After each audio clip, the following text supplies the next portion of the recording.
और इसीलिए हम भगवान को कहते हैं नयनहीन को राह दिखाओ प्रभु।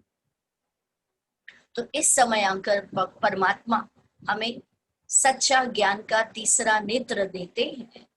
दो आंखें होते भी हम परमात्मा को कहते थे नयनहीन को राह दिखाओ प्रभु।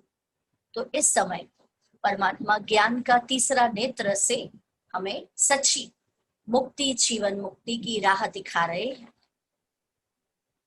तो हमने देखा परमात्मा के गुण और महिमा भी।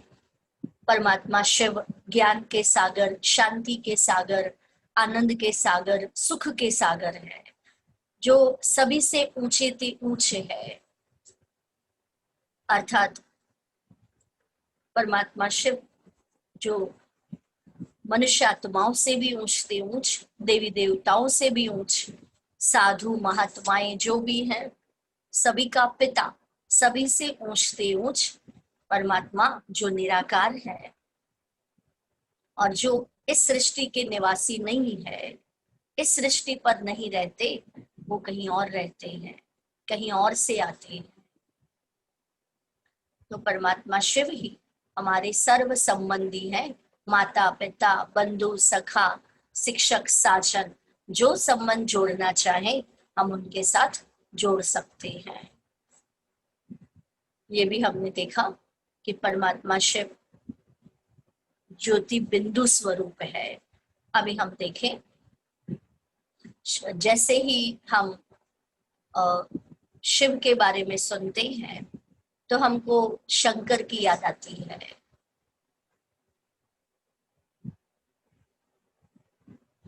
तो क्योंकि हम साथ में ही दोनों की पूजा करते हैं। वास्तव में देखा जाए तो परमात्मा खुद आकर के हमें ये राज बताते हैं या ये रहस्य स्पष्ट करते हैं कि शिव और शंकर दोनों अलग अलग है। शिव और शंकर दोनों एक नहीं। परमात्मा शिव जो है, आप देखो, शिव परमात्मा के बारे में हमने देखा कि वो ज्योति बिंदु स्वरूप है, वो निराकार है। और शंकर जो है वो साकारी देवता है, वो साकार है मतलब शरीरधारी है। और परमात्मा शिव को अपना शरीर नहीं है, परमात्मा शिव अशरीरी है। और शंकर के पास तो सूक्ष्म शरीर है। परमात्मा शिव रचयिता है और शंकर रचना है। और शिव के लिए कहा जाता परमात्मा और शंकर के लिए कहा जाता देवात्मा। देवता कहते हैं ना, शंकर देवताय नमः। हम कहते हैं ना कभी कभी ब्रह्मा देवताय नमः, विष्णु देवताय नमः, शंकर देवताय नमः, लेकिन शिव परमात्माय नमः। तो शिव के लिए परमात्मा शब्द यूज किया जाता और शंकर के लिए देवता शब्द यूज किया जाता। तो वो परमात्मा है और वो देवता है।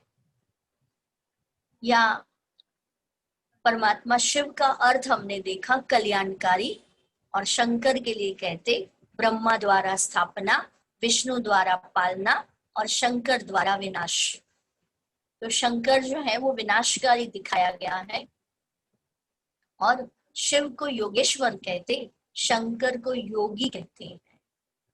या दूसरा हम देखें तो परमात्मा शिव के बारे में हमने कल जाना, उनका घर परमधाम निवासी है वो, और शंकर जो है वो सूक्ष्म वतन निवासी है। वो सूक्ष्म वतन में रहते हैं, जो हमने देखा था 3 लोक कल, उसमें जो 5 तत्वों से पार दूसरी दुनिया है सूक्ष्म लोक, जहां हमने देखा था ब्रह्मा विष्णु शंकर निवास करते हैं। तो वो सूक्ष्म वतन के निवासी है। और परमात्मा शिव जो है तो उनके यादगार में हम उनके मंदिर को शिवालय कहते हैं, कभी शंकरालय नहीं कहते, या शिवलिंग कहते हैं, शंकर लिंग नहीं कहते। इसका अर्थ दोनों अलग अलग है।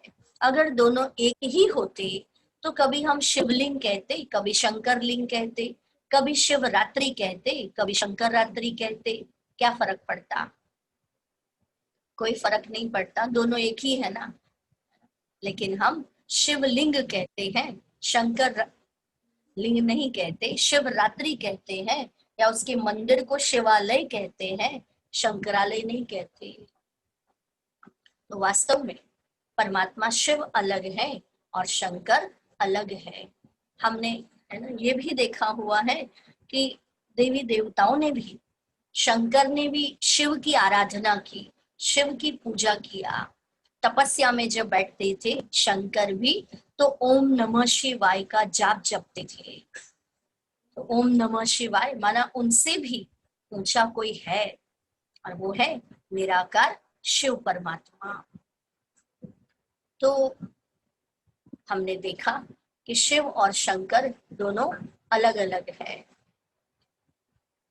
हम देखें अभी, हम हर साल परमात्मा शिव के अवतरण का यादगार शिवरात्रि मनाते हैं। तो शिवरात्रि जो है उसके लिए भी हम कभी शंकर रात्रि नहीं कहते, शिवरात्रि ही कहते हैं। तो शिवरात्रि जो है तो वो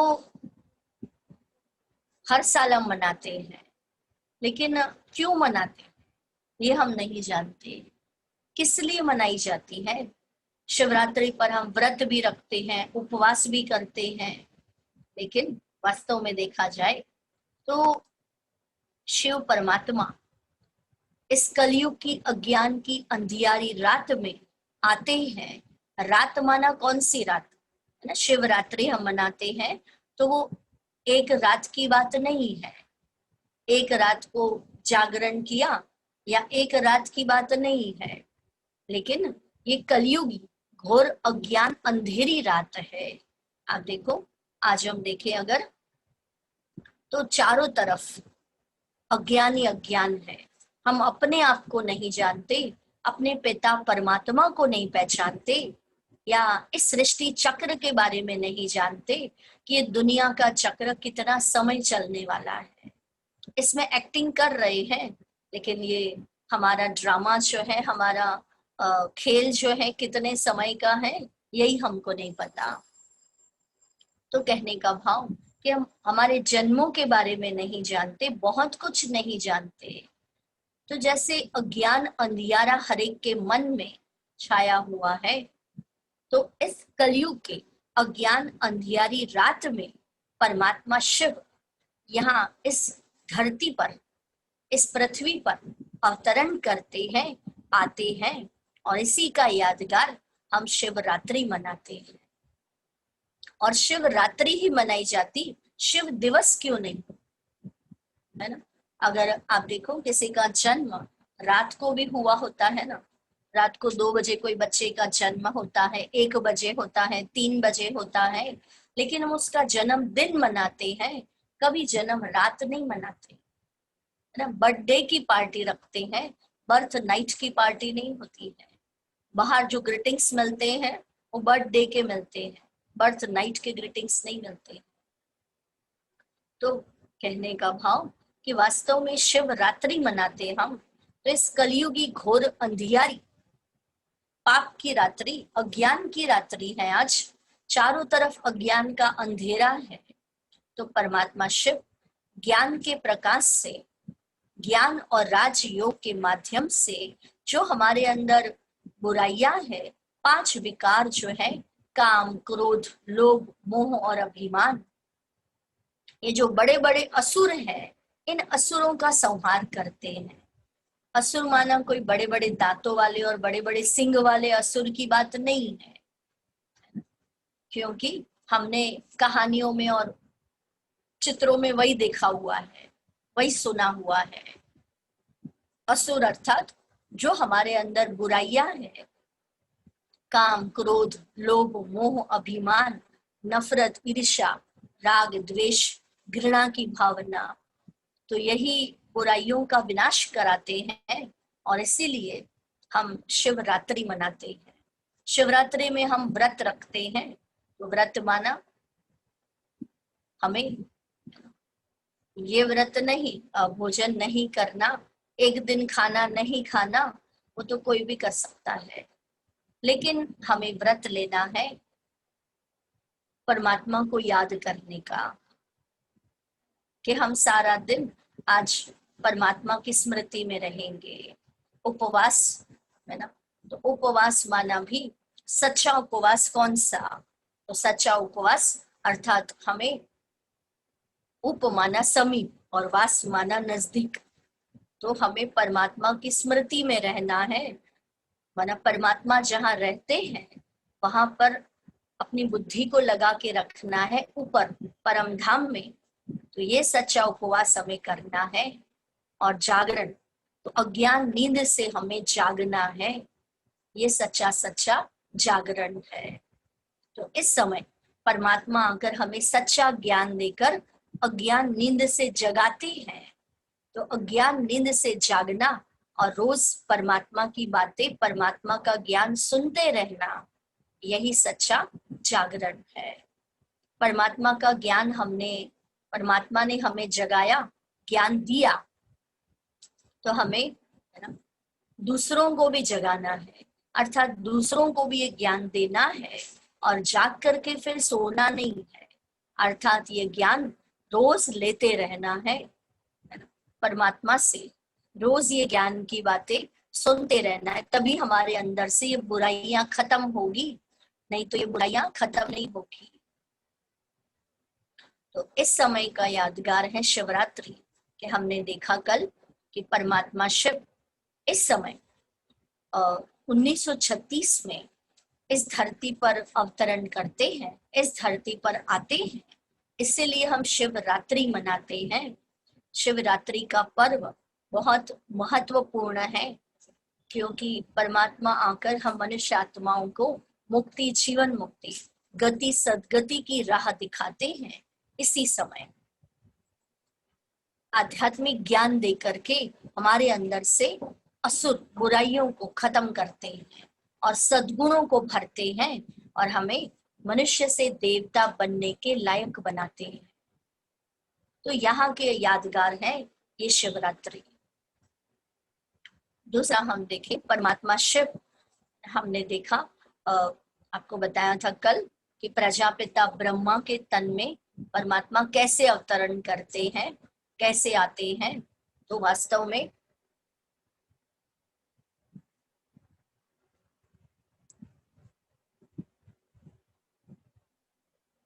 इस समय हम देखें अगर, तो हमने देखा 1936 में परमात्मा है ना, तो उनको अपना शरीर है नहीं, जैसे हमने कल भी देखा वो ज्योति बिंदु स्वरूप है, निराकार है, तो उनको अपना शरीर नहीं है।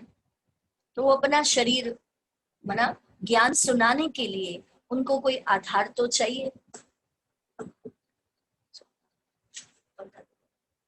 उनको कोई आधार तो चाहिए। तो वो परमात्मा इस समय आकर है ना, आप देखो शास्त्रों में भी लिखा हुआ है, भारत के शास्त्रों में, कि भगवान ने कहा है और गीता में भी लिखा हुआ है कि मैं साधारण बूढ़े तन में प्रवेश करता हूँ, साधारण बूढ़े तन में आता हूँ, है ना।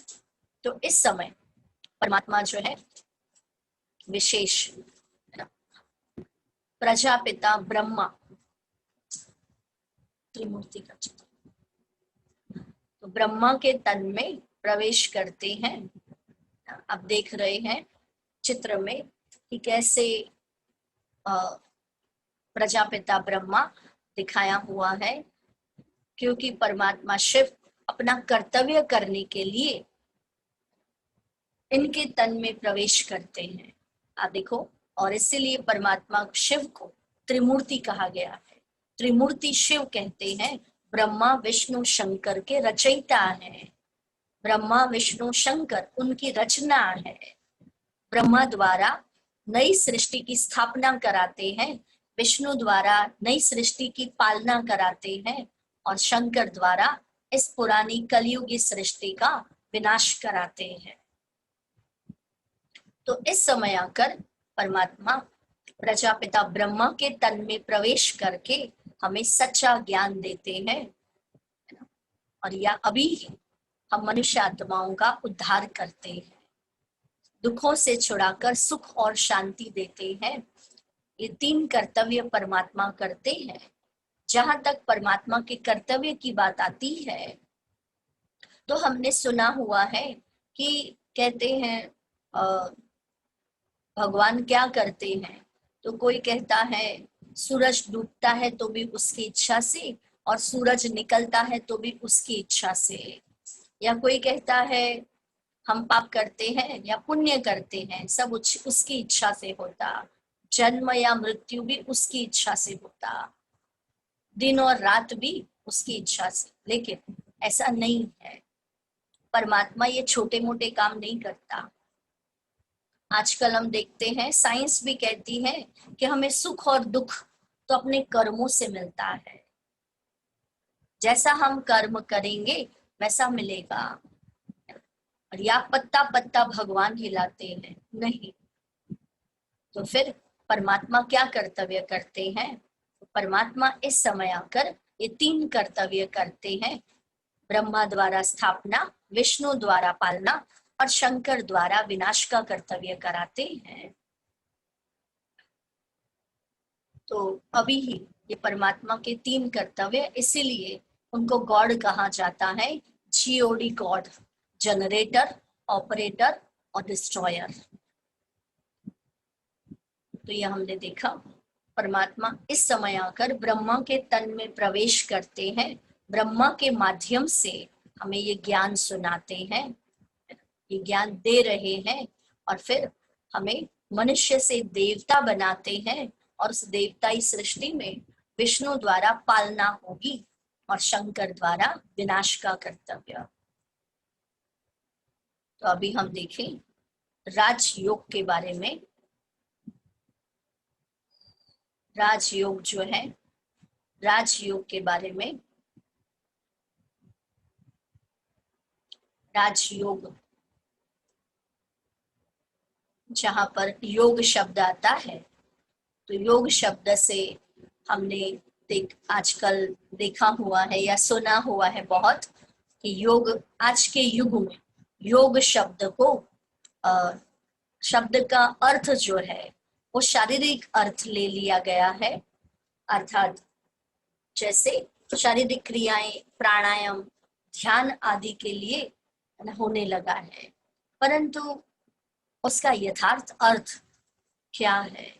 योग, योग का यथार्थ अर्थ हम देखें तो आप देखो, योग माना ही जुड़ना, मिलना, कनेक्ट होना। योग शब्द जो है वो हम देखें तो जुड़ना या जोड़, तो कनेक्ट है ना, 2 चीजों का मिलना, 2 व्यक्तियों का भी मिलना। जैसे कई बार ऐसा होता है, फॉर एग्जाम्पल, कि 2 सहेलियां या 2 फ्रेंड्स आपस में एक दूसरे को बहुत याद करते हैं और मिल जाते हैं आपस में अचानक, तो घर वाले कहते हैं इनका योग बहुत अच्छा है ना, आपका योग बहुत अच्छा है, कहते हैं। तो योग माना ही एक दूसरे से जुड़ना, कनेक्ट होना, मिलना। तो ऐसे ही राजयोग जो है, तो योग हमारा बहुत चीजों के साथ होता है।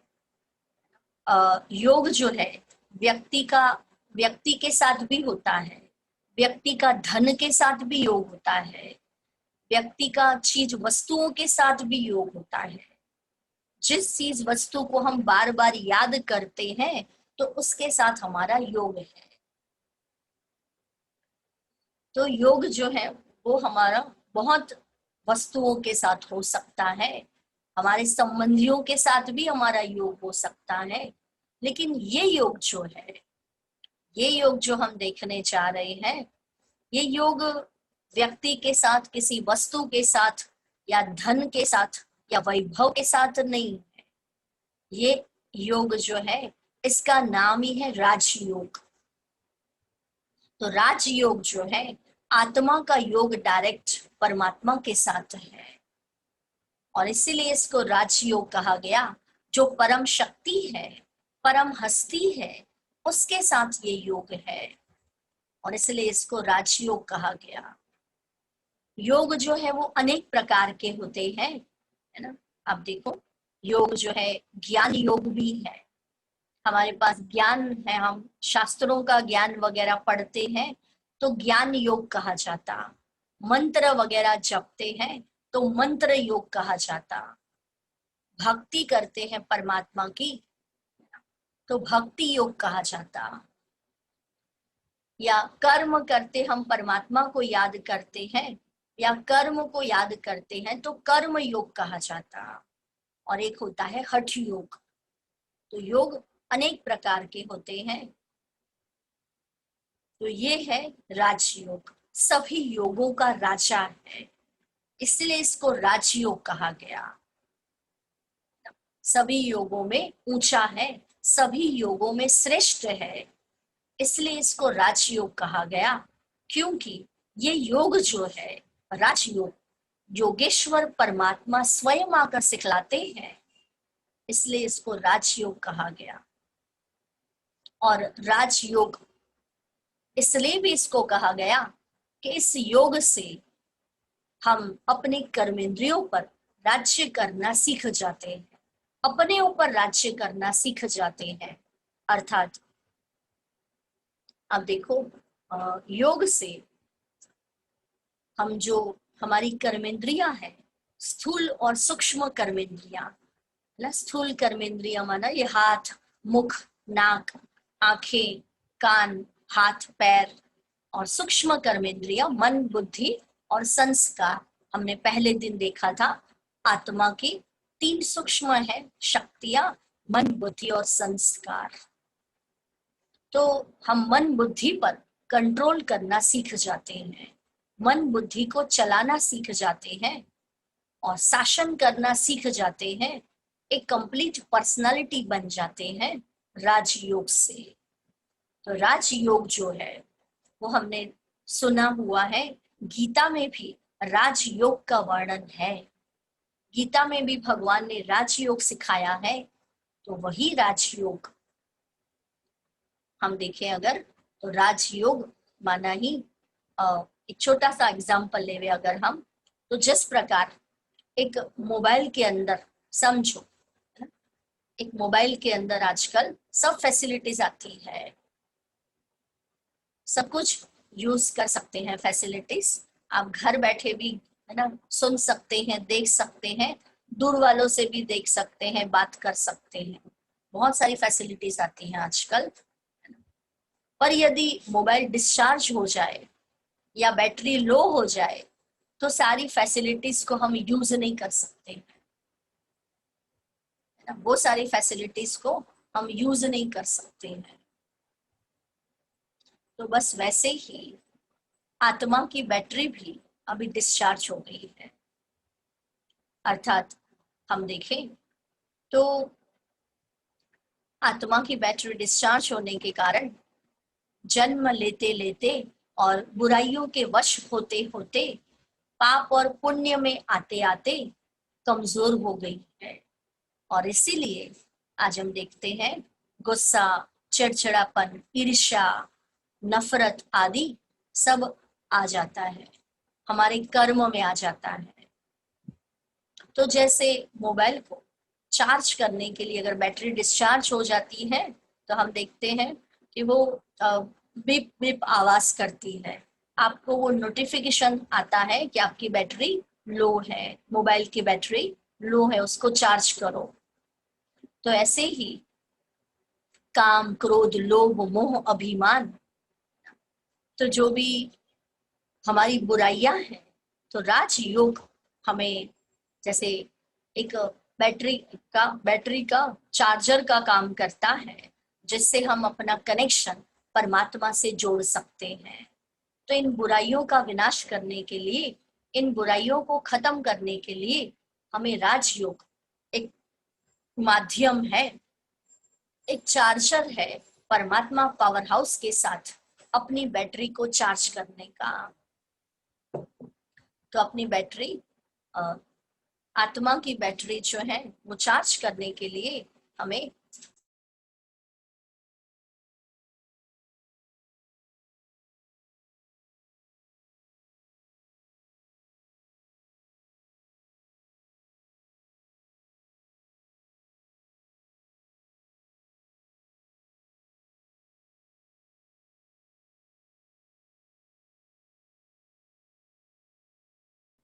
तो राजयोग जो है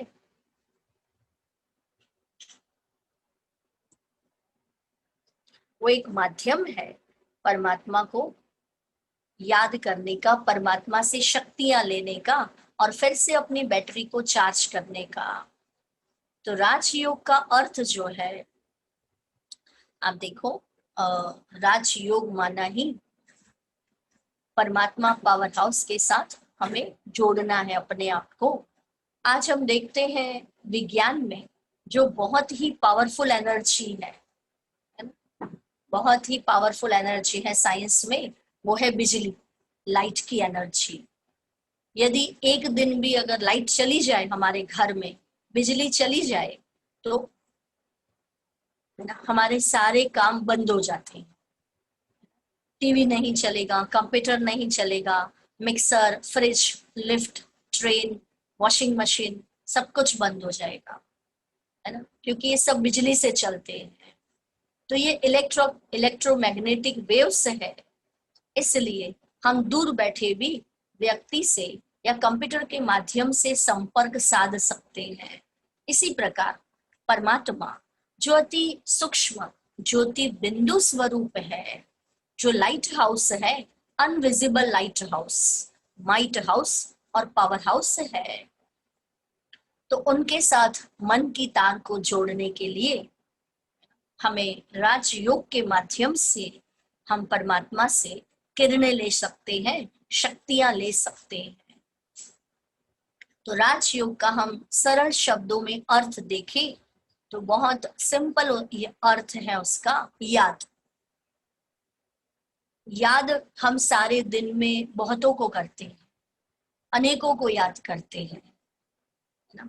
तो परमात्मा हमें यहाँ बताते हैं कि राजयोग का अर्थ है ही, या राजयोग की परिभाषा, देह सहित, देह के सर्व संबंधों को भूल, माना हमारे शरीर सहित शरीर के सर्व संबंधों को भूल, अपने को आत्मा समझकर आत्मिक स्वरूप में स्थित होकर बुद्धि में ज्योति बिंदु परमात्मा शिव की स्नेह युक्त स्मृति रखना ही राजयोग है। परमात्मा शिव के साथ स्नेह युक्त स्मृति रखना, उनको स्नेह से, प्यार से याद करना, यही राजयोग है।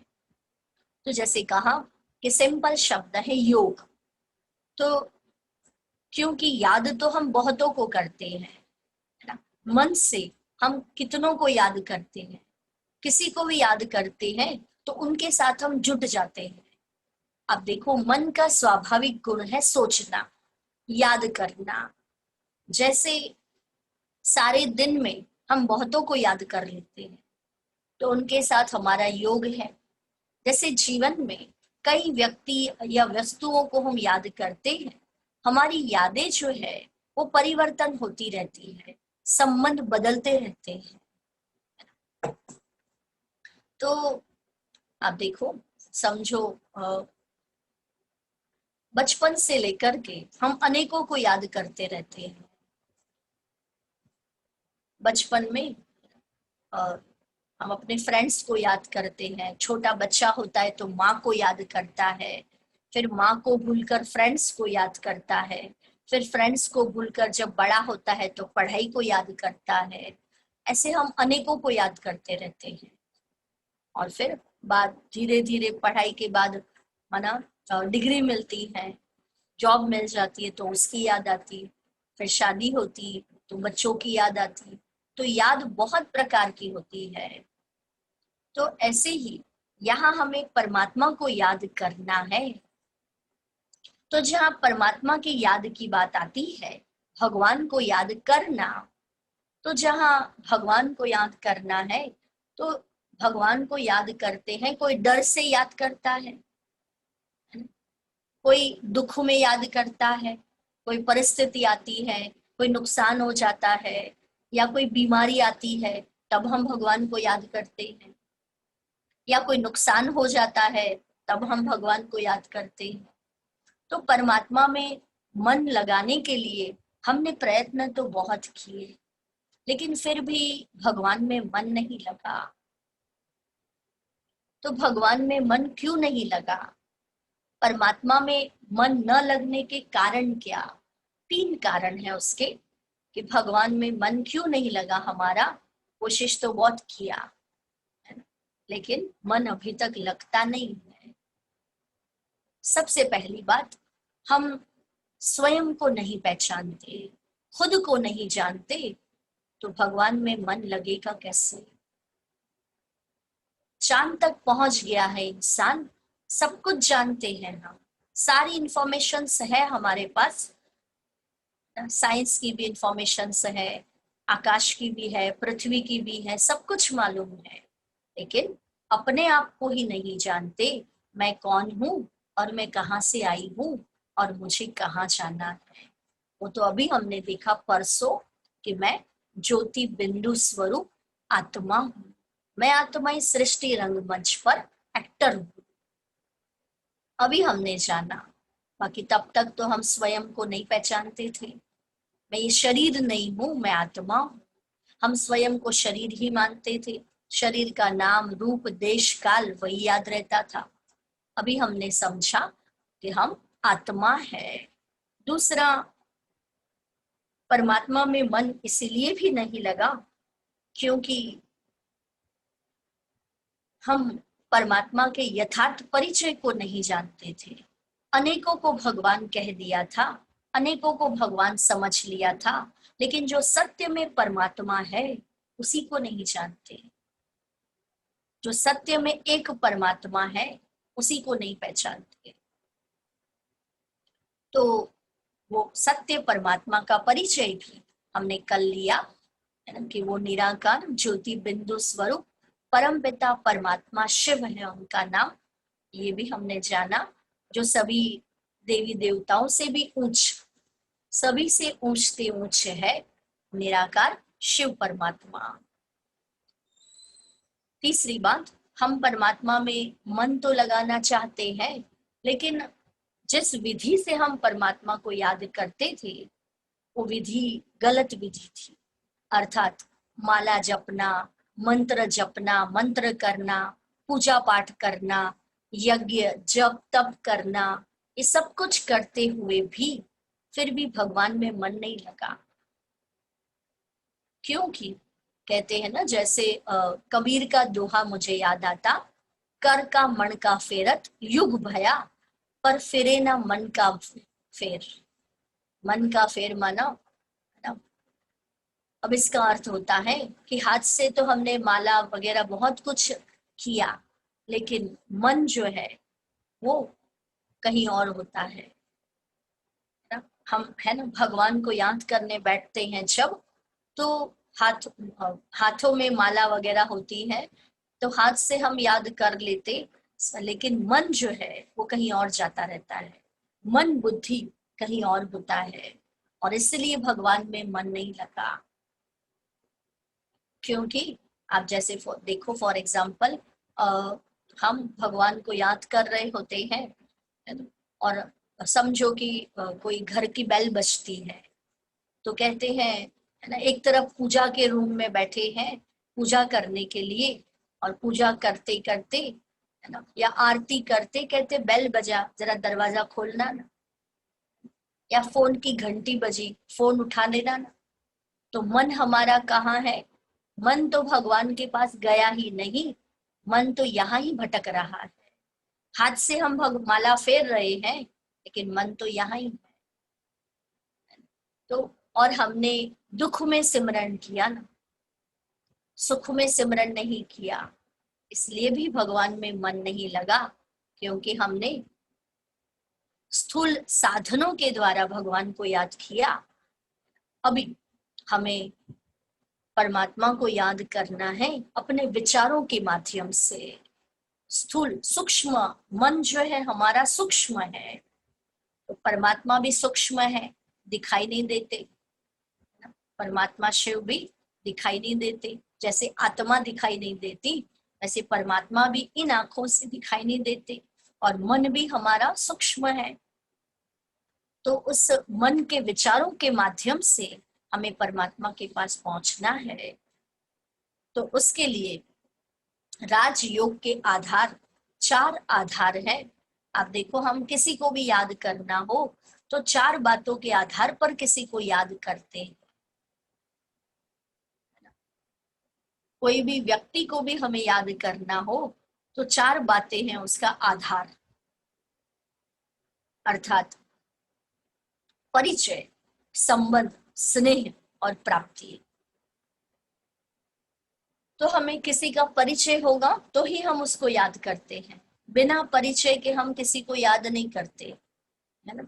रास्ते चलते बहुत सारे लोग होते हैं, हम रास्ते के सब लोगों को याद नहीं करते, है ना। दूसरा, संबंध, तो जिसके साथ हमारा कोई संबंध होता है हम उसी को याद करते हैं, सबको याद नहीं करते हैं, है ना। जैसे है ना, जिसके साथ संबंध जुट गया तो उसकी याद आना शुरू हो जाती है। तीसरा, स्नेह, जहाँ प्यार होता है वहां हम याद करते हैं किसी को। और चौथा, प्राप्ति, जहां से कुछ मिलने वाला है, किसी से कोई प्राप्ति होने वाली है, जैसे किसी से कुछ कल, है ना, आपके पास कोई फोन आता है आपके कोई पहचान वाले का कि कल हम आपको शाम को 6 बजे तक हम 10,000 रुपया देकर जाएंगे। तो कल तक उस व्यक्ति की याद हमें कितनी बार आएगी? 50 बार तो कम से कम आएगी। आज सुबह से लेकर कल रात तक 50 बार तो याद आएगी। तो ऐसे, है ना, जिससे कोई प्राप्ति होने वाली है, कुछ मिलने वाला है, उसकी याद हमें जरूर आती है। बस ऐसे ही परमात्मा के साथ भी, है ना, परमात्मा की याद के आधार भी ये 4 बातें ही है। हम देखें अगर, तो पहला, परिचय, परमात्मा का परिचय तो हमें मिला। दूसरा, संबंध, तो जैसे हमने देखा जहां संबंध जुटता है वहां याद आती है, संबंध नहीं तो याद नहीं आती। बस इसी तरह परमात्मा से हमें संबंध जोड़ना है, अर्थात आप देखो, आज तक हमने भगवान को याद किया तो हमने माता पिता बंधु सखा सिर्फ गाया था। मंदिर में जाकर हम हाथ जोड़कर परमात्मा के आगे गाते हैं, लेकिन वो संबंध हमने जोड़ा नहीं था। कभी हमने भगवान को माता पिता बंधु सखा समझा नहीं था, तो भगवान में मन लगेगा कैसे? परमात्मा के साथ हमारी बुद्धि जो है वो लगेगी कैसे? हमने कभी संबंध जोड़ा ही नहीं, सिर्फ गाया था। अभी हमें वो संबंध जोड़ना है भगवान के साथ। शिव परमात्मा, जो हमने कल भी देखा, हमारे सर्व संबंधी है, माता पिता बंधु सखा सब कुछ है। तो अभी हमें प्रैक्टिकल में वो संबंध जोड़ना है भगवान के साथ। जितना हम संबंध परमात्मा से जोड़ेंगे उतना हमारी मन बुद्धि शांत होता जाएगा, उसमें शक्तियां आती जाएगी, पॉजिटिविटी आती जाएगी। तो हमें वो संबंध जोड़ना भी है भगवान के साथ। माता पिता बंधु सखा, साजन सजनी भाई बहन, हर संबंध जोड़ना है परमात्मा के साथ। तीसरा, स्नेह, प्यार तो हमें परमात्मा के साथ है ही, भगवान के साथ प्यार तो है ही। हम सभी प्यार है इसलिए उनको याद करते हैं, इसलिए मंदिर में जाकर पूजा भी करते हैं, लेकिन फिर भी भगवान में मन नहीं लगता। क्योंकि, है ना, हम भगवान को याद करते हैं, कई बार लोग स्वार्थ के कारण याद करते हैं। कोई दुख आया, कोई परिस्थिति आई या कोई काम पड़ा तो भगवान याद आता है। आप देखो, छोटा बच्चा होता है ना, वो पास एग्जाम जब आती है ना, फॉर एग्जाम्पल जब एग्जाम आती है ना, तो है ना, भगवान के मंदिर में जाकर अगरबत्ती जलाएगा, दिया लगाएगा और कहेगा भगवान मुझे पास करा देना, है ना। तो 500 रुपए के लड्डू चढ़ा देंगे, है ना। या कि लोग कहते भगवान हमें नौकरी दिला देना, हम आपको है ना इतना इतने का प्रसाद चढ़ा देंगे। तो ये हम क्या कर रहे हैं, है ना, हम ये भगवान को भी लालच दे रहे हैं, भगवान के आगे भी कंडीशन रख रहे हैं कि आपने हमारा काम किया, तो आपका काम होगा, है ना। माना आपने हमें नौकरी में प्रमोशन दिला दिया, है ना, तो हम आपको 500 रुपए के लड्डू चढ़ाएंगे, नहीं तो नहीं चढ़ाएंगे। तो माना भगवान के आगे भी हम कंडीशन रख रहे हैं, आप हमारा काम करो तो हम आपके इतना इतना करेंगे आपके लिए। तो भगवान को ये नहीं चाहिए, वो तो सबको देने वाला दाता है, उसको हम क्या देंगे, है ना। तो कोई स्वार्थ के कारण हमें भगवान को याद नहीं करना है। कोई काम पड़ा या कोई बीमारी आई, कोई दुख आया, कोई परिस्थिति आई, तभी हमें भगवान याद आता है ना, वरना हम भगवान को याद नहीं करते हैं। तो हमें परमात्मा से दिल का स्नेह होना चाहिए, दिल का प्यार होना चाहिए। सारे दिन में हम बहुत बार उनको याद कर सकते हैं, ऐसे नहीं काम पड़ा तो ही याद आया, है ना। जैसे आप देखो घर में काम वाली नहीं आई तो बहुत आजकल लॉकडाउन चल रहा है तो काम वालियां नहीं आ रही है, तो काम वाली की याद बहुत आती है क्योंकि काम पड़ा रहता है ना। तो ऐसे नहीं कि भगवान भी हमें काम पर ही याद आवे, काम पड़े तभी याद आवे। हमें सच्चे दिल से स्नेह से उनको याद करना है, प्यार से। चौथा, प्राप्ति। तो परमात्मा से प्राप्ति तो बहुत सारी है, प्राप्तियां हम थोड़े समय के बाद देखते हैं प्राप्ति के बारे में। तो हमें परमात्मा से संबंध जोड़ना है, आत्मा का संबंध परमात्मा के साथ। तो जैसे हम देखें कि परमात्मा से याद करने के लिए हम परमात्मा को याद करना तो शुरू करें, किसी भी तरह से हम याद तो करें, अर्थात हाँ, हम परमात्मा से बातें करना तो शुरू करें। वो हमारे पिता है, तो जहाँ माता पिता का संबंध है तो पिता को याद करने के लिए बच्चे को सोचना नहीं पड़ता है ना। भगवान को वैसे ही पिता को याद करने के लिए बच्चे को सोचना नहीं पड़ता है कि मैं कैसे याद करूं, क्या बातें करूं अपने पिताजी के साथ, कैसे बातें शुरू करूं। रात को जब पिता घर में आते हैं तो बच्चा सोचता नहीं है क्या बात करूं, बैठा रहे पहले सोचता रहे या लिखे कि मैं क्या बात करूं, नहीं, पिता घर में आते ही नेचुरल बातें शुरू हो जाती है ना। तो ऐसे ही हमें परमात्मा से नेचुरल बातें करना है ना। परमात्मा से हम बातें करना तो शुरू करें, माता पिता का संबंध जोड़ो, फ्रेंड का संबंध जोड़ो। खुदा दोस्त की कहानियां तो हमने बहुत सुनी हुई है, तो परमात्मा हमारा दोस्त भी बन जाता है। दोस्त बनाकर उनसे बातें करो, उनको दिल के सारे हाल सुनाओ, दिल की बातें बताओ, तो वो ऐसा फ्रेंड है जो किसी को बताएगा भी नहीं और हमारी समस्याओं का हल भी कर देगा, हमारी प्रॉब्लम्स का सॉल्यूशन भी मिल जाएगा। और इसलिए दिल की बातें उसी के साथ करें हम। तो हमें परमात्मा को मन से याद करना शुरू तो करें, बातें करना हम शुरू तो करें। तो राजयोग की विधि जो है वो सबसे पहले हमें अपने को आत्मा समझना होगा, आत्मचिंतन, है ना। तो इस चित्र में दिखाया गया है चिंतन, एकाग्रता और फिर अनुभूति, है ना। थोड़ा बड़ा कर, चित्र थोड़ा बड़ा कर, चित्र को थोड़ा बड़ा कर, सॉरी छोटा।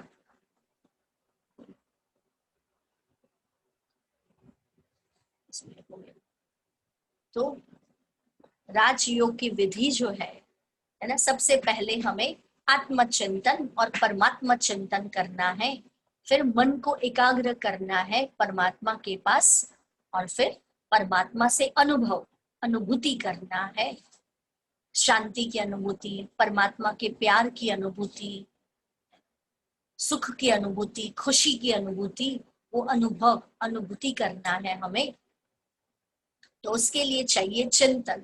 तो चिंतन भी हमें कौन सा करना है, आत्मचिंतन, अर्थात मैं आत्मा हूं। सबसे पहला स्टेप आत्मचिंतन, मैं आत्मा हूं, ज्योति बिंदु स्वरूप हूं। जैसे आप देखो परमात्मा को याद करने के लिए हमें शरीर को भूलना होगा, है ना।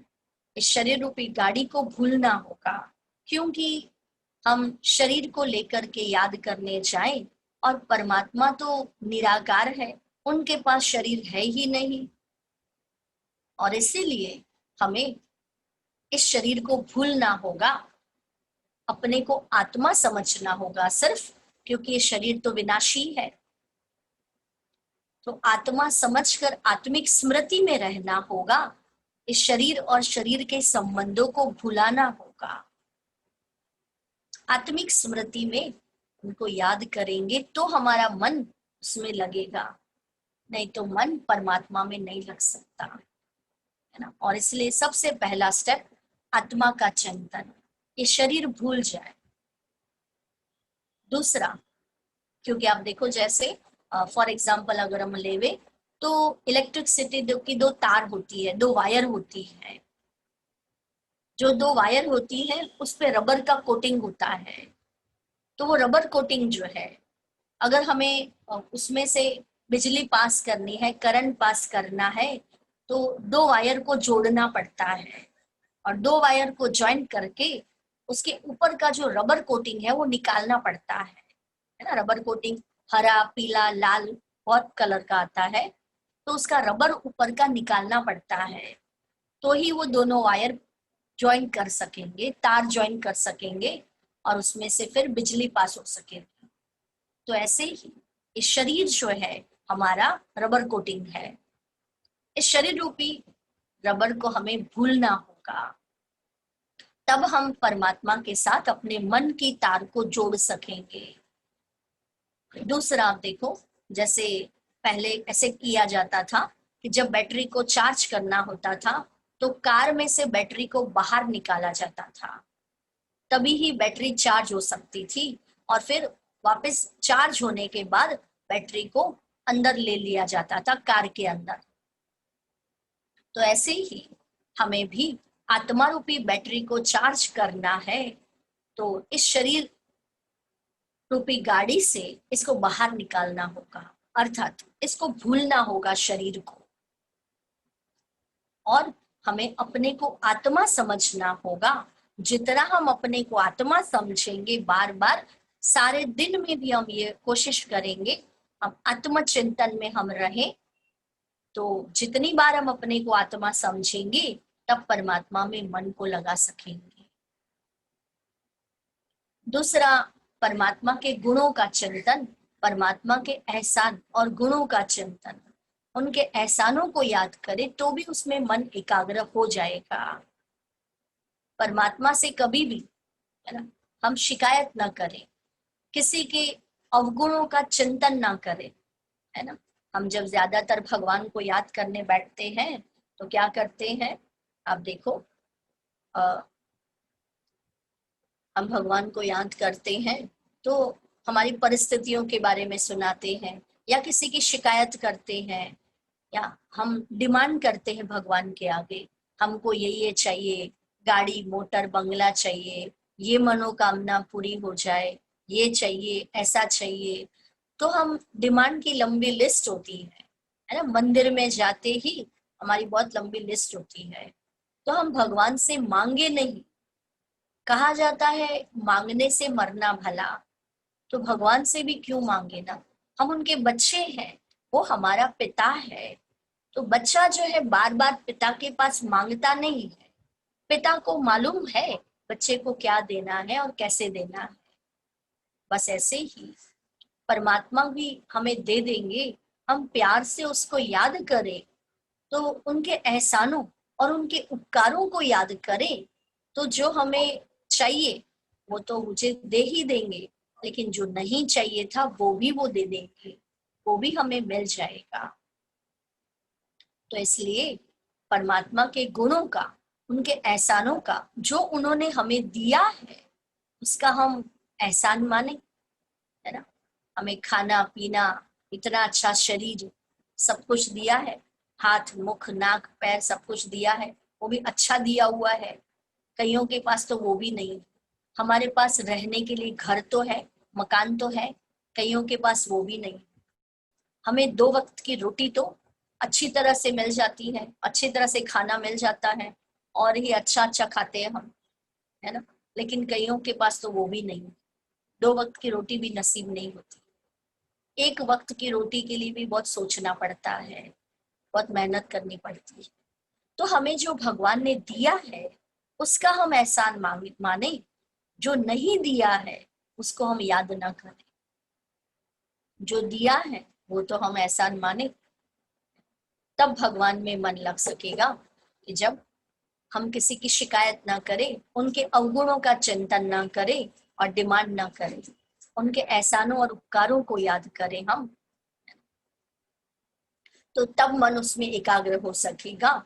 और फिर अनुभूति, है ना, परमात्मा चिंतन, परमात्मा के बारे में, उनके गुणों के बारे में चिंतन करें कि उन्होंने हमें कितना अच्छा ज्ञान दिया, हमारा आकर के वो कल्याण करते हैं, हमें दुखी से सुखी बनाने आए हैं। तो परमात्मा शिव का एहसान माने हम कि उन्होंने इतने लोगों के बीच में, इतनी सारी आत्माओं के बीच में हमें अपना बच्चा बना लिया, आपको राजयोग का ज्ञान दिया, आपको ये आध्यात्मिक ज्ञान सिखाया। तो हम उसका एहसान माने कि हम कितने सौभाग्यशाली, पद्मा पदम भाग्यशाली हैं जो हमें परमात्मा ने अपना बच्चा बना लिया, हमें ये ज्ञान दे दिया, सच्चा ज्ञान हमें दिया, मुक्ति, जीवन मुक्ति की राह दिखा दिया, है ना। तो हम परमात्मा का एहसान माने, है ना। दूसरा हम देखें, परमात्मा से संबंध जोड़ने के लिए या मन को लगाने के लिए, है ना, हम आपको एक छोटी सी विधि बताते हैं, छोटी सी ट्रिक बताते हैं, है ना। आप देखो, परमात्मा से अगर नंबर लगाना है, आजकल किसी से भी बात करनी हो, और भाई कोई व्यक्ति घर से बाहर गया है और उसके साथ बात करनी है या सामान मंगाना है, तो कहते फोन लगाओ, फोन लगाओ, है ना। या दूर बैठा हो व्यक्ति विदेश में भी या कहीं पर भी हो तो फोन से बात कर सकते हैं। बस ऐसे ही परमात्मा से भी, है ना, हम नंबर लगा सकते हैं उनका भी, परमात्मा से भी बातें कर सकते हैं। बहुत इजी विधि है, भगवान को याद करना कोई मुश्किल नहीं है। आज तक हम बहुत मुश्किल समझते थे, लेकिन मुश्किल नहीं है। हमने देखा परमात्मा की याद के लिए आधार, स्नेह, परिचय, संबंध और प्राप्ति। तो परमात्मा को याद करने के लिए बहुत इजी विधि है, नंबर लगा सकते हैं आप 0001 अर्थात 0001, है ना। पहला 0 माना अपने को, हमें आत्मा समझना है, देह भान को भूलना है ना। अब देखो हम मंदिर में भी जाते हैं, है ना, तो बाहर चमड़े की चप्पल तो छोड़कर, सॉरी, मतलब वो चप्पल तो छोड़कर जाते हैं ना, चमड़े की चप्पल, लेकिन ये शरीर रूपी चमड़ा साथ लेकर जाते हैं, इसकी स्मृति में जाते हैं, इसको हम नहीं भूलते हैं। तो हमें इस शरीर रूपी रबर को भी भूलना है, इस शरीर को भी भूलना है हमें, तब हम परमात्मा को याद कर सकेंगे। दूसरा, परमात्मा निराकार है, बिंदु स्वरूप है, तो निराकार बिंदु को भी हमें याद करना है, ज्योति बिंदु स्वरूप परमात्मा को याद करना है। तीसरा 0, जो इस ड्रामा में हुआ उसको बिंदु लगाना है, माना जो कुछ हो चुका, बीती को बीती करना है, बीती को बिंदी लगाना है, उसको बार बार याद नहीं करना है। बीती बातें, बीती हुई परिस्थितियां या बीते हुए कार्य जो है उसको बिंदी लगा देना है। और चौथा, एक, है ना, एक माना एक की लगन में मगन रहना है, एक को ही सदा याद करना है। तो आत्मा, परमात्मा और बीती बातें भूलना, और एक माना एक की लगन में मगन रहना, तो हम परमात्मा के साथ अपने मन की तार को जोड़ सकेंगे। दूसरा हम देखें, राजयोग के स्तंभ, राजयोग के स्तंभ, तो स्तंभ अर्थात जैसे हम देखते हैं, आप देखो कि कोई भी टेबल होता है ना, फॉर एग्जाम्पल अगर हम लेवे तो टेबल के 4 पैर होंगे तो टेबल बराबर खड़ा रहता है, अगर 4 पैर में से एक पैर भी टूटा हुआ है तो वो नहीं खड़ा रह सकता, है ना। तो ऐसे ही राजयोग के भी, है ना, 4 आधार हैं, 4 स्तंभ है, सॉरी। पहला पवित्रता, दूसरा शुद्ध अन्न, तीसरा दिव्य गुण और चौथा सत्संग। तो ऐसे ही राजयोग से हमें प्राप्तियां भी बहुत सारी हैं। प्राप्तियों का लेसन लाना, प्राप्तियों, शक्ति, इसके बाद शक्तियां, इसके बाद आगे राजयोग से प्राप्तियां भी बहुत सारी है हमें, है ना। हमने देखा था संबंध, स्नेह और प्राप्ति। तो प्राप्ति जो है, जो हमें जीवन में जरूरी है बहुत, है ना, तो ऐसी शक्तियों की प्राप्तियां भी हमें राजयोग से होती है। अर्थात आप देखो, अष्ट शक्तियां जो हमारे डे टू डे लाइफ में बहुत जरूरी है, तो राजयोग से हमें अष्ट शक्तियों की प्राप्ति होती है। वैसे तो हमें बहुत सारी प्राप्तियां हैं राजयोग से, बहुत कुछ मिलता है, सुख, शांति, पवित्रता, खुशी, आनंद, है ना। जीवन में जो चाहिए बहुत सब कुछ मिल जाता है। लेकिन कुछ एक शक्तियों की प्राप्ति भी हमें होती है। सारी शक्तियां कहो तो जैसे सहन शक्ति, समाने की शक्ति, परखने की शक्ति, निर्णय शक्ति, सामना करने की शक्ति, सहयोग की शक्ति, विस्तार को संकीर्ण करने की शक्ति और समेटने की शक्ति। ये अष्ट शक्तियां हमें जीवन में बहुत जरूरी है।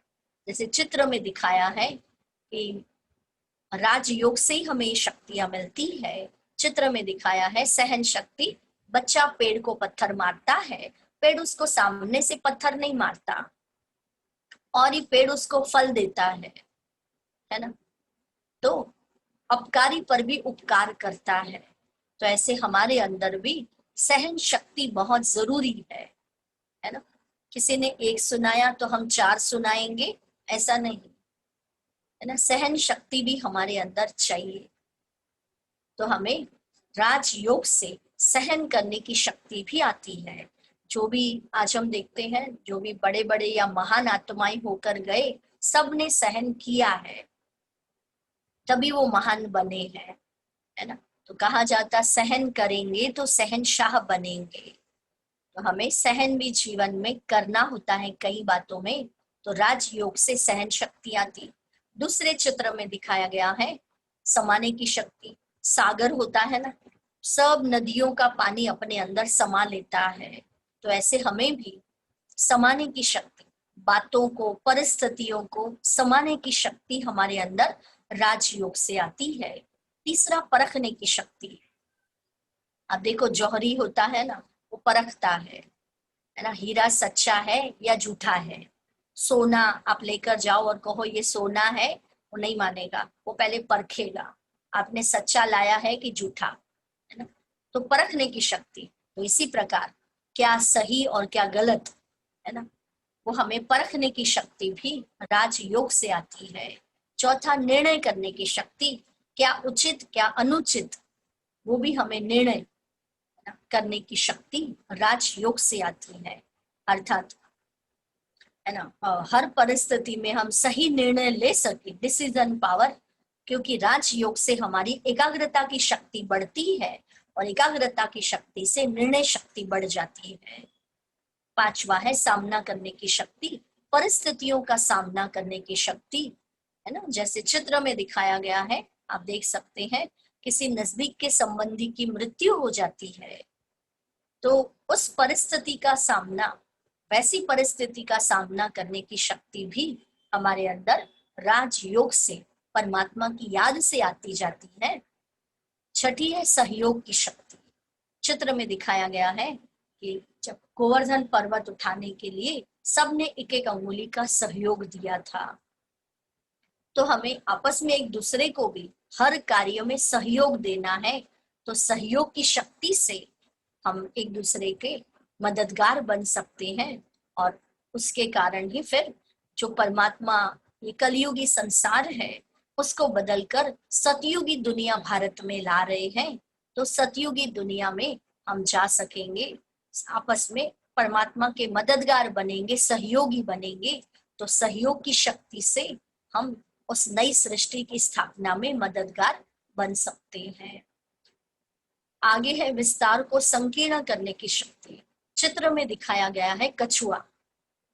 तो आप देखो, कछुआ जो है वो कहते हैं जब उसको काम करना होता है कार्य, तो अपनी मुख और पैर बाहर निकालता है, और जब उसका काम पूरा हो जाता है तो अंदर समेट लेता है, मुख और पैर अंदर ले लेता है। बस इसी प्रकार यहाँ पर भी जब हम कर्म करें तो इन कर्मेंद्रियों से कर्म करें, कर्म पूरा हो जाए तो शांति में बैठकर इन कर्मेंद्रियों से समेटकर अपने को आत्मा समझकर उस परमात्मा की स्मृति में बैठना है। तो सारे जो बुद्धि का विस्तार है उसको समेटकर सार में लाना है और परमात्मा की स्मृति में रहना है। तो विस्तार को संकीर्ण करने की शक्ति अर्थात विस्तार को सार में लाने की शक्ति भी राजयोग से आती है। और आठवां, समेटने की शक्ति। फॉर एग्जाम्पल, बैग बैगेज दिखाया है कि हमें कहीं जाना होता है तो हम बैग बैगेज बनाते हैं। एक दिन के लिए भी हमें कहीं जाना होता है तो अपना सामान जरूर थैले में भरते हैं, बैग में भरते हैं, थोड़ा बहुत सामान भी जरूर लेकर जाते हैं।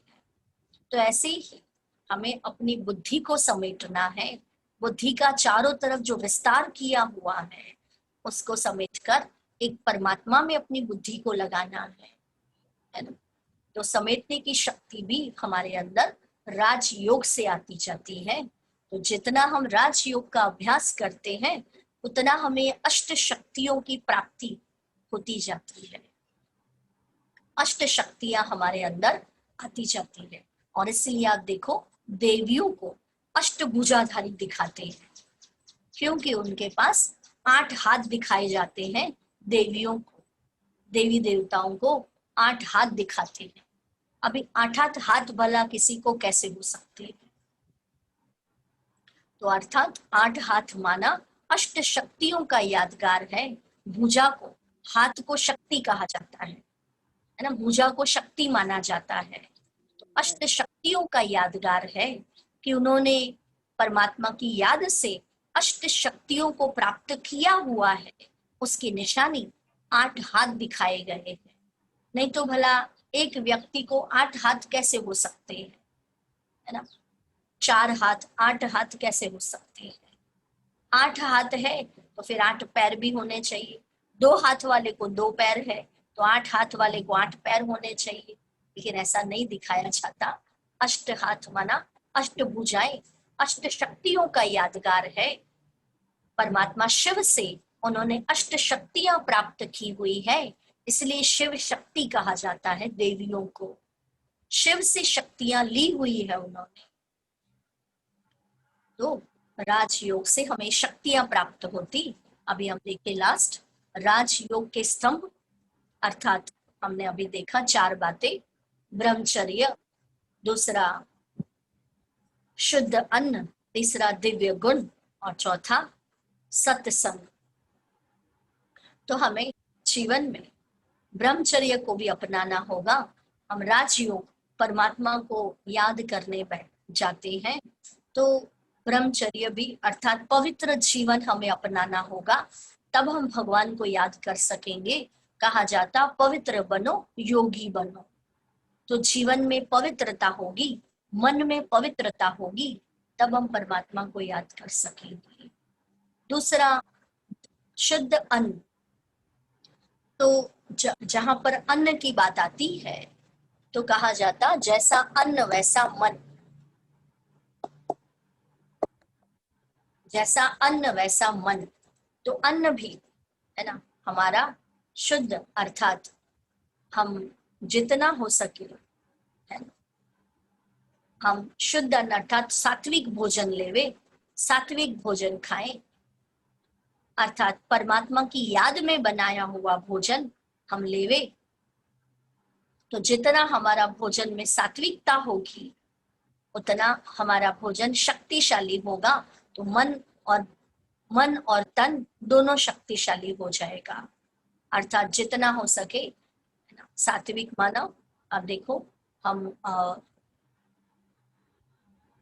भगवान की याद में बनाया हुआ भोजन, हम देवी देवताओं को जो भोजन लगाते हैं या जो भोग लगाते हैं वैसा ही हम भोजन करें, है ना।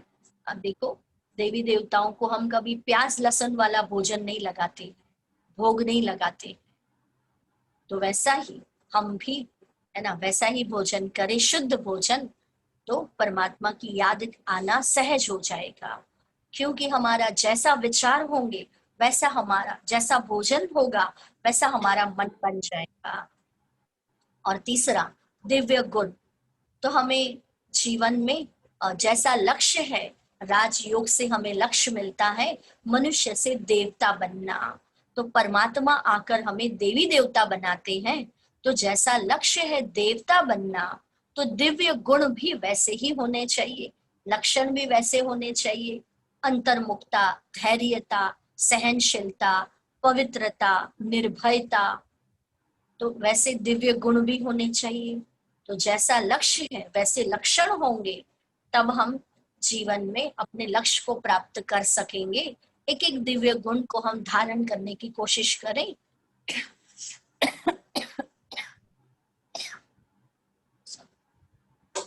चौथा सत्संग, आप देखो कहा जाता है जैसा संग वैसा रंग, सॉरी, तो जैसा संग वैसा रंग कहा जाता, और इसलिए आप देखो जिस व्यक्ति का हम संग करते हैं, है ना, वैसा हम बन जाते, है ना।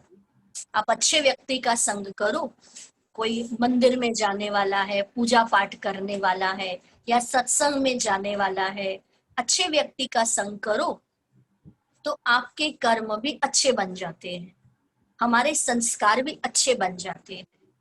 और किसी बुरे व्यक्ति का संग करो तो हमारे संस्कार भी वैसे बन जाते हैं, है ना।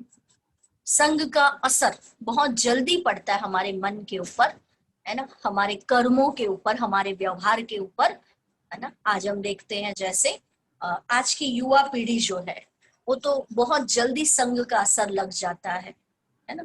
यूथ को आजकल जैसे समझो गलत संग का असर, कोई शराब पीने वाले दोस्त मिल जाते हैं तो संग का असर बहुत जल्दी हो जाता है, वो भी पीने लग जाते हैं, सिगरेट, बीड़ी, आजकल शराब, तो ये असर बहुत जल्दी, बुरी चीजों का असर बहुत जल्दी आ जाता है हमारे ऊपर, है ना। तो जरूर अच्छी बातों का असर भी तो होता है। तो सत्य संग माना, है ना, सत्य का संग, तो सत्य तो यहाँ एक परमात्मा ही है ना। आप देखो सत्य का संग, आप सोचेंगे हम सत्य का संग कैसे करेंगे, परमात्मा का संग, है ना?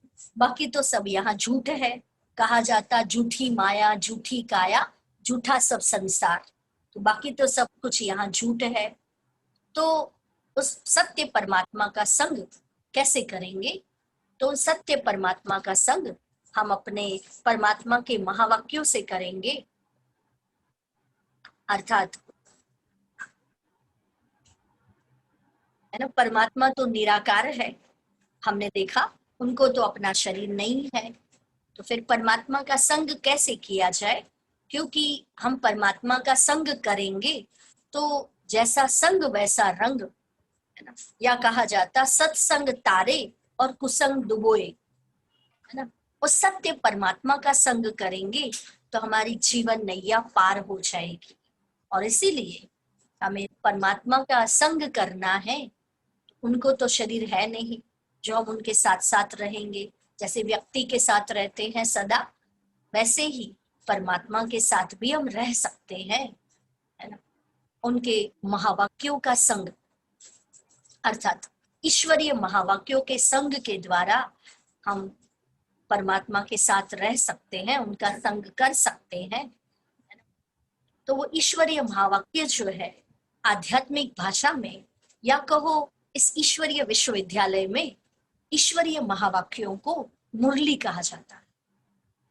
परमात्मा जो हमें आकर के, प्रजापिता ब्रह्मा के तन में, आज हमने देखा कि परमात्मा प्रजापिता ब्रह्मा के द्वारा हमें राजयोग की शिक्षा, और आध्यात्मिक ज्ञान, आध्यात्मिक पढ़ाई पढ़ाते हैं हमारे जीवन को सुचारू रूप से चलाने के लिए या एक आदर्श जीवन बनाने के लिए, सद्गुणों वाला जीवन बनाने के लिए, एक श्रेष्ठ जीवन बनाने के लिए हमें परमात्मा आध्यात्मिक ज्ञान, आध्यात्मिक पढ़ाई पढ़ाते हैं। और इस पढ़ाई के आधार से हम अपने जीवन को ऊंचे से ऊंचा बना सकते हैं। राजयोग या ये ज्ञान जो है हमें जीवन जीने की कला सिखाता है। तो परमात्मा के महावाक्य जो है उसको मुरली कहा जाता है। तो इस मुरली के आधार से हम परमात्मा का संग करेंगे तो रोज हम ये मुरली सुनेंगे परमात्मा की। अभी तो फिलहाल लॉकडाउन चल रहा है, फिर भी आप मोबाइल पर मुरली देख भी सकते हैं, सुन भी सकते हैं आजकल। तो बाद में जब हमारे सेवा केंद्र खुल जाएंगे तभी आप आकर के जहां जहां रहते हैं वहां ये परमात्मा के ज्ञान को सुन सकते हैं रोज, क्योंकि रोज ये सुनना जरूरी है ना? नहीं तो परिस्थितियां, समस्याएं हमारे मन को और कमजोर करते जाएंगी। वैसे ही हमारा मन कमजोर है, बैटरी डिस्चार्ज हो गई है। तो रोज परमात्मा के महावाक्य जो है ये हमें टॉनिक का काम करते हैं या हमें भोजन का काम करते हैं। ये मुरली जो है परमात्मा की, तो ये भोजन का काम करती है। मुरली शब्द सुनते ही हमें श्री कृष्ण की मुरली याद आती है। तो मुरली माना श्री कृष्ण की मुरली नहीं, लेकिन श्री कृष्ण द्वारा जो सुनाई गई वो तो काठ की मुरली, लकड़े की मुरली थी। वो मुरली की यहाँ बात नहीं है। लेकिन परमात्मा जो हमें चैतन्य में आकर ज्ञान सुनाते हैं, इस ज्ञान को हम मुरली कहते हैं। चैतन्य ज्ञान की मुरली है ये, और इस चैतन्य ज्ञान की मुरली से हमारा जीवन ऊंचा बन जाता है, श्रेष्ठ बना सकते हैं हम। तो ये मुरली जो है वो हमें रोज सुनना है ना? क्योंकि आप देखो भोजन हम रोज खाते हैं, एक दिन भी अगर भोजन नहीं खाते हैं तो शरीर में वीकनेस आ जाती है, कमजोरी आ जाती है, लगता है कि कुछ खाना पड़ेगा, कुछ चाहिए, है ना? तो हमारी आत्मा जो है तो इसका भोजन है ये ज्ञान, ईश्वरीय ज्ञान, ये आत्मा का भोजन है। और इसीलिए ये रोज सुनना जरूरी है। वैसे ही हमारी आत्मा कमजोर है, मन कमजोर है, परिस्थितियों का सामना करने की शक्ति, समाने की शक्ति, सहन शक्ति ये हमारे पास नहीं है। मन कमजोर हो चुका है ना, बैटरी डिस्चार्ज हो चुकी है। तो इसीलिए परमात्मा आते हैं फिर से हमारी बैटरी को चार्ज करने के लिए। तो ये भी एक साधन है बैटरी को चार्ज करने का, रोज परमात्मा की ज्ञान की मुरली सुनने का। परमात्मा के महावाक्य हम रोज सुनेंगे तो हमारी बैटरी जो है धीरे धीरे चार्ज होती जाएगी और आत्मा में शक्तियां भरती जाएगी। जब लॉकडाउन खुल जाएगा तो आप अपने नजदीक के सेवा केंद्र पर जाकर ये ज्ञान मुरली रोज सुन सकेंगे। आप वहां बता सकते हैं और ये मुरली सुन सकते हैं। बाकी अभी भी मोबाइल पर ये मुरली आती है, आप मोबाइल पर भी देख सकते हैं या सुन सकते हैं। ब्रह्मा कुमारी की वेबसाइट पर जाकर ये मुरली सुन सकते हैं आप, और देख भी सकते हैं, पढ़ भी सकते हैं। तो ये हमने देखा आत्मा, परमात्मा और राजयोग के बारे में। और राजयोग से क्या क्या प्राप्तियां होती हैं और कैसे हमें भगवान में मन लगाना है, ये हमने देखा। अभी हम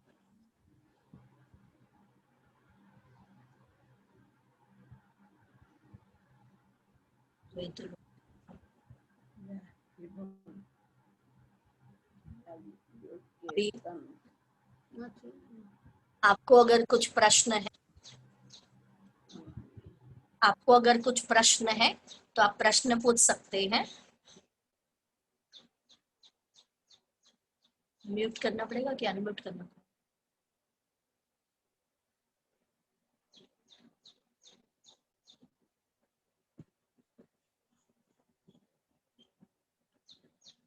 किसी को कोई प्रश्न है? आप अपना वीडियो अनम्यूट करेंगे तो मालूम पड़ेगा, वरना सुनाई देगा।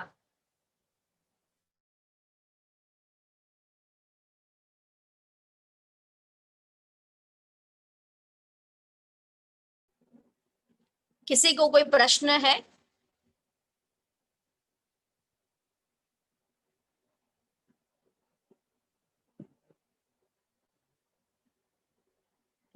यस नो कुछ नहीं बोल रहे। अच्छा, तो अभी ये हमने देखा राजयोग के बारे में। तो राजयोग के लिए हम कुछ एक नियम है राजयोग के।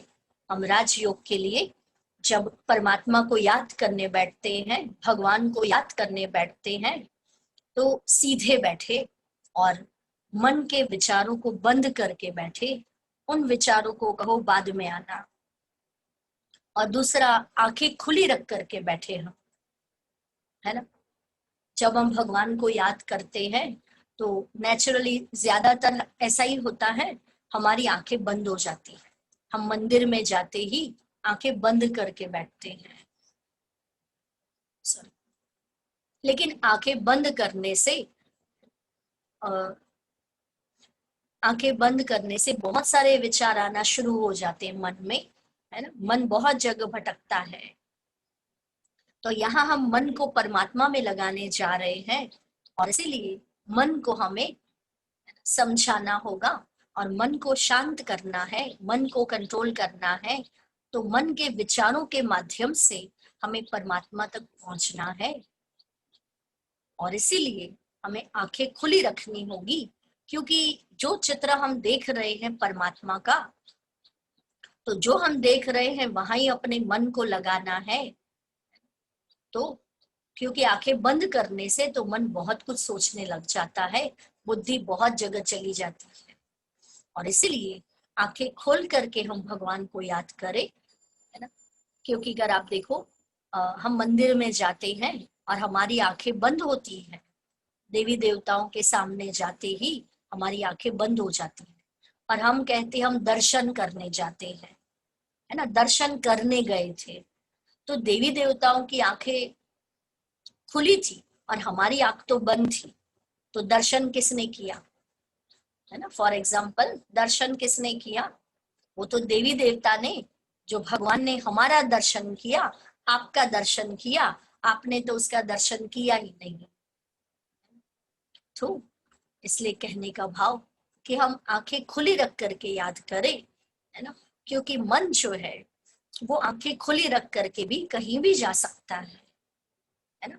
समझो, फॉर एग्जाम्पल आपको कहूं मैं कि 2 मिनट के लिए, 1 मिनट के लिए आप अपने घर में जहां पर फ्रिज है वहां जाकर आओ। फ्रिज में क्या क्या चीजें हैं वो देख कर आओ।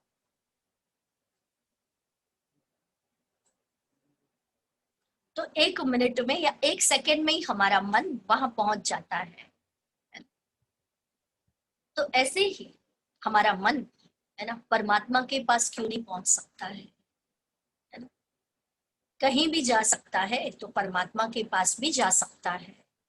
तो वैसे हम परमात्मा से बातें करें, है ना। तो आंखें खुली रख करके हम भगवान से बातें करें। और यहाँ जब मेडिटेशन होता है तो लाल लाइट होती है।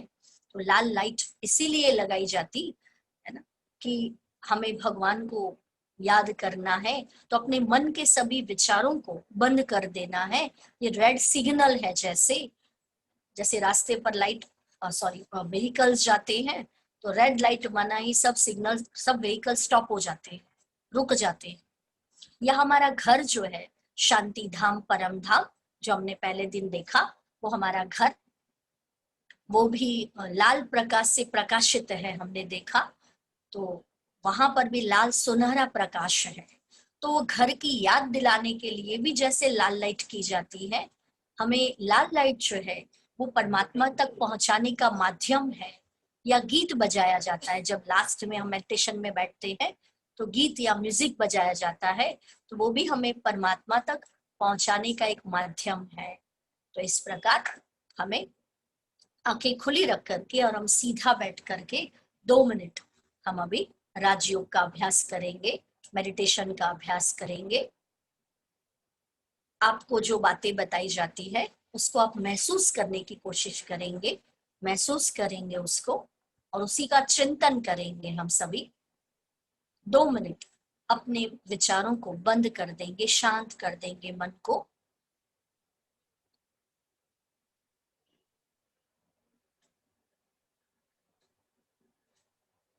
अपने मन को एकाग्र करेंगे। मैं ज्योति बिंदु स्वरूप आत्मा हूं।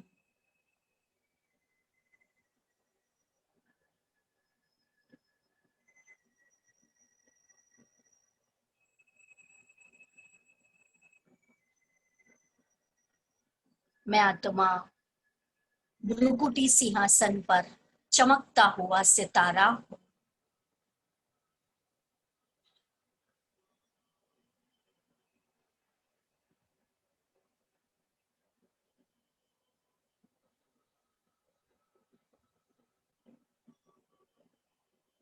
मैं आत्मा इस शरीर को भुलाकर, देह और देह की दुनिया को भुलाकर, इस दुनिया से पार, सूरज चांद सितारों से पार, मन बुद्धि के द्वारा अपने घर जा रही हूं।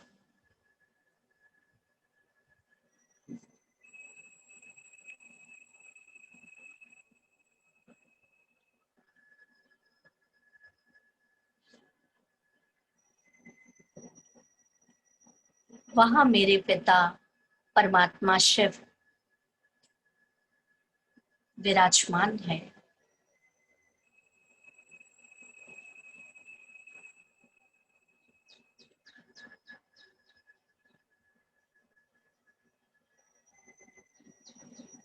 मैं उनके सम्मुख हूं।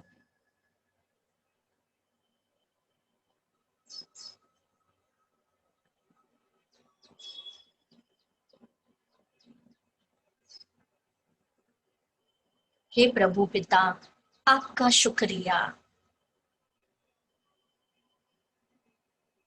आपने मुझे स्वयं की पहचान दी, अपनी पहचान कराई।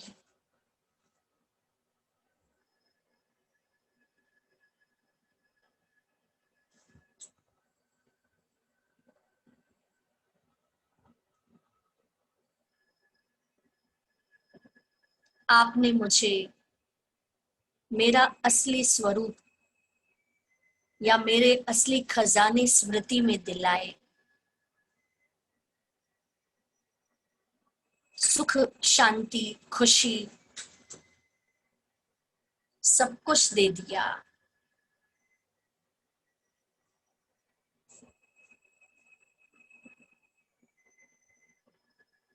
आपने मुझे इतना ऊंचा ज्ञान दिया।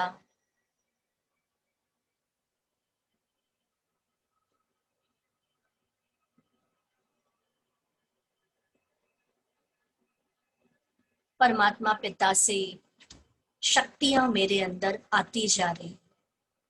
मैं आत्मा शक्तिशाली बनती जा रही।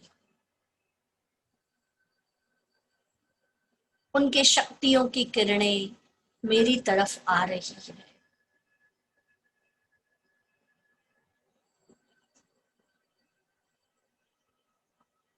मैं आत्मा भी मास्टर सर्वशक्तिवान बनती जा रही।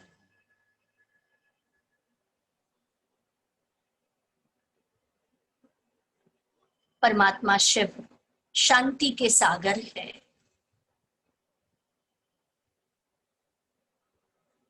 उनके पास से शांति की शक्ति भी आती जा रही।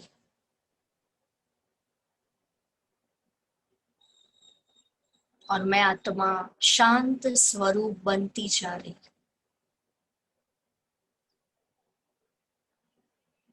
शांति का गहरा अनुभव कर रही।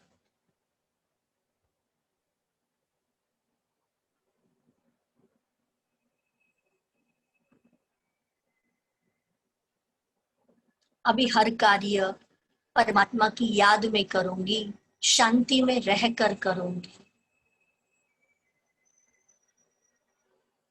धीरे धीरे मैं आत्मा नीचे आती जा रही हूँ, इस भौतिक दुनिया और भौतिक शरीर में आ रही हूँ अपना कर्म करने के लिए।